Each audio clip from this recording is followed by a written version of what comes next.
ஓபிஎஸ்ஐ சுற்றியிருந்த ஆதரவாளர்கள் பலரும் அணிமாற துவங்கிவிட்டனர். இது ஓபிஎஸ்க்கு மேலும் அரசியல் அழுத்தத்தை தந்துள்ளது.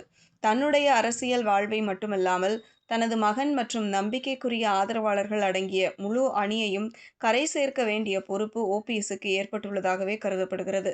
டிடிவி தினகரனுடன் இணைந்து செயல்பட்டு வரும் நிலையில் யாருடன் ஓபிஎஸ் கூட்டணி சேரப்போகிறார் என்ற ஆர்வம் எழுந்தவாறே உள்ளது. ஆனால் டிடிவி தினகரனை தன்னுடைய கூட்டணிக்குள் கொண்டு வருவதற்கு ஓரளவு இறங்கி வந்துள்ளார் எடப்பாடி பழனிசாமி. ஆனால் ஓபிஎஸ்ஐ சேர்த்துக் கொள்வதில் அதே பிடிவாதத்தையும் காட்டி வருகிறார். மேலும் ஓபிஎஸ்ஸிடமிருந்து தினகரனை பிரிக்க எடப்பாடி பழனிசாமி தரப்பு முயற்சி மேற்கொள்வதாக சொல்லப்படுவதும் ஓபிஎஸ் தரப்பை அதிக வருத்தத்திற்கு ஆளாக்கிவிட்டுள்ளதாகவும் தெரிகிறது. அதிமுக கூட்டணி பக்கம் போக முடியாத ஓபிஎஸ் தாவேகாவுக்கு தாவுவாரா என்ற எதிர்பார்ப்பும் எழுந்தபடியே உள்ளது. மூத்த தலைவர் செங்கோட்டையனும் ஓபிஎஸ்ஐ தாவேகாவுக்குள் இழுக்க தொடர்ந்து முயற்சித்து வருகிறார். ஓ. பன்னீர்செல்வம் தங்களுடன் பேசி வருவதாக தாவேகா நிர்வாக குழு தலைமை ஒருங்கிணைப்பாளர் செங்கோட்டையனும் தொடர்ந்து கூறி வந்த நிலையில் தாவேகாவுடன் கூட்டணி அமைத்து தேர்தலை சந்திக்க ஓபிஎஸ் தரப்பு திட்டமிட்டுள்ளதாகவும் செய்திகள் வலம் வந்தவாறே உள்ளன.